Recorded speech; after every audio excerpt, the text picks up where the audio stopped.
Hello there, it's good to have you here. I'm the Last Mixer and welcome back for a little bit more Primal Carnage, where today we'll be going back in time, Nigel Marven style, and taking a look at where the franchise has come from, where it's been, and where it's currently at. As of the 29th of October, that is this year of 2022, the franchise has officially reached the 10-year milestone, so I figured this was pretty much the perfect time to do this video. Also, kudos and congrats and much love to everyone who has worked on the game or has been a part of it in some way, whatever my frustrations with the game have been or currently are.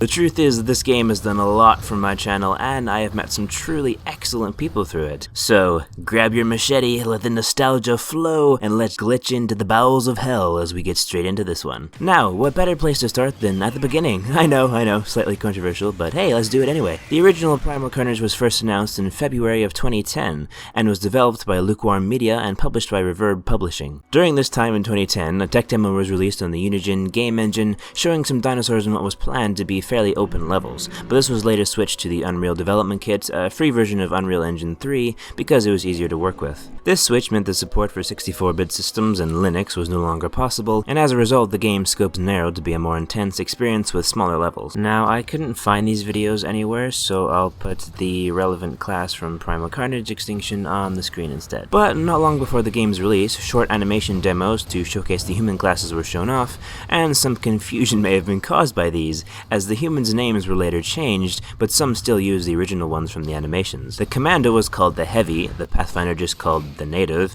and the Pyro being called the Firestarter. And I, for one, am definitely glad these names were changed. A Compsognathus Horde was also planned as a playable class, but was later replaced by the Carnotaurus, although a mod was later developed so with some finagling, players could play as a single compy. Open beta testing was available on October 8th, and the game got its full release on October 29th, 2012. The reception for the game was rather mixed, with players and critics bringing up startup issues, crashes, and a general lack of polish as the biggest issues. Whoa. Hold on. Stop right there! Primal Carnage's biggest problem being glitches? No. I mean, it can't be. It just can't. It's not true. That's impossible!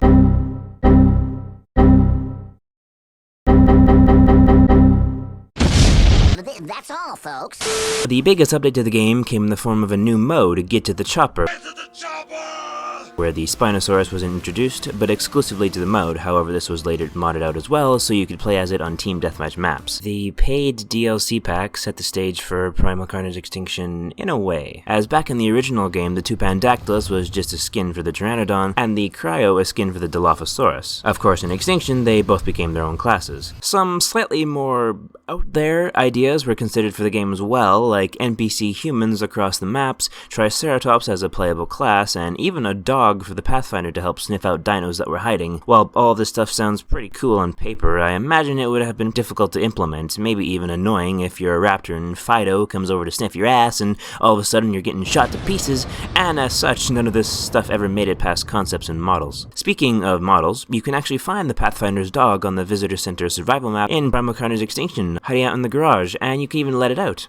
It doesn't do anything per se, and it won't help you survive the dino onslaught, but hey, it's a cute little fella, so who cares? Now, I've never played the original game personally, but I've seen a lot of gameplay, and generally speaking, Primal Carnage Extinction wasn't too different when it launched. But before we talk about the sequel, we gotta go down the rabbit hole a little bit, and when we do, we'll discover Primal Carnage Genesis, a story-driven single-player experience that Lukewarm Media had planned to be a prequel to Primal Carnage. It would be divided into 4 episodes and would explain how the dinosaurs came to be, and how they escaped their man-made confines, essentially dishing out some of that delicious lore that we all love. Ring the lore! Alarms the lore! The gameplay was going to be a first-person survival-type experience with exploration, stealth, and puzzle-solving elements. Various dinosaur enemies would be out for your blood, including raptors, Triceratops, the T-Rex, and Caprosuchus? Yeah, apparently this crocodilian-like fellow was going to be included as well, which I'm sure would have made for a rather spooky encounter in a swampy environment. The gameplay was said to take some inspiration from games like Trespasser and Far Cry 3, funnily enough, and it would use Unreal Engine 4. Lukewarm Media had planned to release the original Primal Carnage on the PlayStation PlayStation 3, but with the PS4 on the horizon, they decided to have Genesis be the brand new title for the new generation of PlayStation.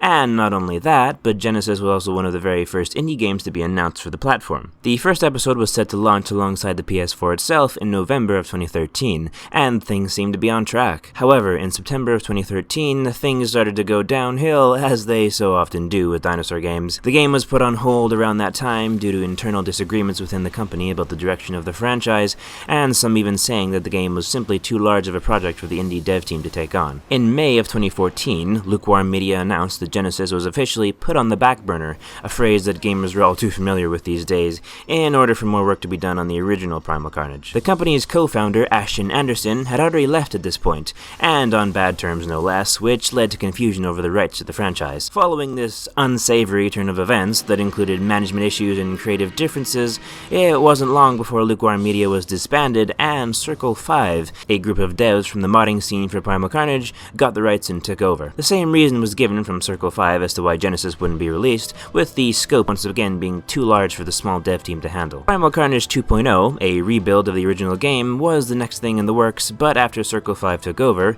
this free update turned into the game most of you know today, Primal Carnage Extinction. Circle 5 stated that if Extinction was a success, they had plans to work on Genesis, but financial constraints and most likely fear of taking a gamble on a large single-player project that couldn't turn the same profit from an in-game store like Extinction could, led to the game being all but cancelled, and it has remained so to this day. Now, before we get into Primal Carnage Extinction, in 2016, around a year after Extinction's release, a VR spin-off called Primal Carnage ONSLAUGHT was released. It pits the player against AI hordes of dinosaurs from raptors to rexes, and provides the player with various weapons and attachments at their disposal to deal with said dinos. It uses assets from Extinction, and even some environmental ones from the tech demos of Genesis for the game's only 2 maps. Unfortunately, it seems that at this point it has become nothing more than a failed experiment, as after poor sales and general lack of interest, it's still sitting in early access on Steam, and hasn't been updated since who knows when. And my best guess is that it was pushed out to capitalize on the VR hype. Alrighty, with the VR entry out of the way,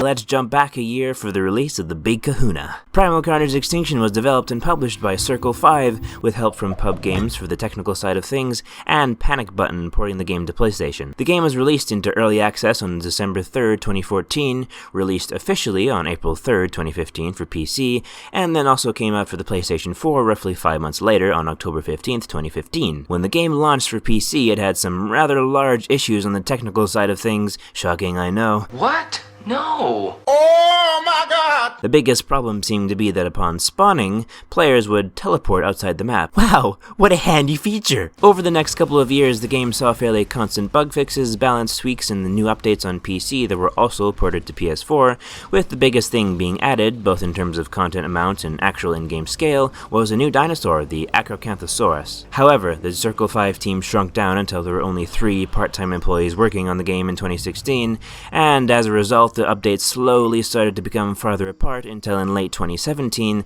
the devs went virtually radio silent. Then go to around a year later, on March 1st, 2018, when I first played the game, and cue the decline of my mental health. Hey. So yeah, I started playing when the game was essentially dead, and I also spent $100 on skins at the time, because I'm a smart lad. It was a weird and surreal experience to play a game that I thought was dead and to actually enjoy it, and it was easily the most inactive the game has ever been. There was only one community post in 2018, and it was concerning loot boxes, of all things, where thanks to recent changes at the time, concerning the laws regarding gambling in video games, and the aftermath of the war against loot boxes that mainly stemmed from the Battlefront 2 reboot and EA setting a new bar for unrelenting greed and stupidity, Is this good for the player? the keys and crates previously used for obtaining items in the game were gotten rid of completely. This was in an effort to keep in compliance with the laws and allow Primal Carnage to be enjoyed by people in all regions. Of course, the game was deader than my social life, so no one really cared, but hey, it's part of the game's history, so I pretty much had to include it. The funny thing about this is that the devs gave no indication about what was happening with their game outside of this. They gave players a little under a month to open any crates they may have had in their inventory, and that was that. Then, out of the blue, on June 24th, 2019, the devs just kind of said, hey, yeah, so, by the way, our game is dead, but we aren't, so we're gonna try and reverse this whole situation ASAP. Uno reverse! Okay, that's not exactly what they said, but hey, we can all read between the lines, right? There's no question in my mind that the 2-year hiatus did a lot of damage for this game's longevity, and it's a pretty good bet that some people who left the game then never came back. To be honest, I still don't really know what happened. The devs never really explained it properly. Maybe the team was just too small and had other things to attend to, whether it be work or personal stuff. I have heard rumors that that was the case. However, video game development is difficult, and at least the devs came back, and to be fair, ever since the summer of 2019, the game has had fairly consistent updates with some neat stuff. PlayStation players got none of it though, as until recently there wasn't any concrete assurances as to when the PS4 would be updated again. I guess there still really isn't any concrete assurances, as they are still working on the PlayStation Edition and haven't given an actual date for when it will be out, but at least it's their current priority, which until recently it hasn't been, so we'll see what happens. Now that we're at the end here, I wanted to address the franchise situation. Yes, Primal Carnage is technically a franchise, but it doesn't have a lot to show for it, and holy has it been a difficult road. Out of 4 games, 1 is dead, 1 was never released, another is a failed experiment that is also dead, and 1 is still going, but barely holding on. A little rough, don't you think? Regardless of your opinion on the franchise, that's the reality of the situation. I don't want to be all doom and gloom here, but it's a franchise that has really struggled, and in the process of making this video, I think I know why. A GameSpot reviewer named Maxwell McGee said this about the original game. It hits on a fun design, but stumbles in execution. 10 years later, and somehow this is still relevant. Primal Carnage Extinction in a lot of ways repeated the same mistakes of its predecessor. While no game is perfect, the game has always lacked polish and been full of glitches, and if this game had competition, it would be in trouble. Things are just so broken sometimes.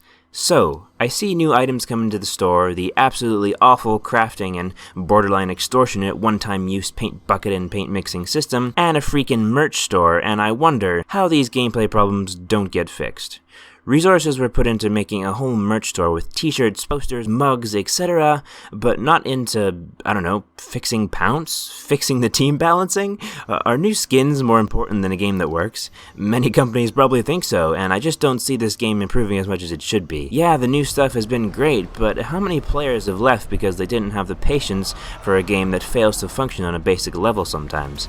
I don't know, and the future of this game and the franchise that it calls home is pretty uncertain at this point. But hey, maybe things will turn around. Whatever the case, the most fun I get from the game these days is either playing with friends or seeing any of you who watch my vids in a match, so don't be afraid to say hello if you see me. Maybe I'm burnt out on the game and have become cynical, or maybe it's just still a mediocre experience. Either way, that is the history of the Primal Carnage franchise. But what do you think? Let me know, and as always, thank you very much for watching, much love, take care, and until next time.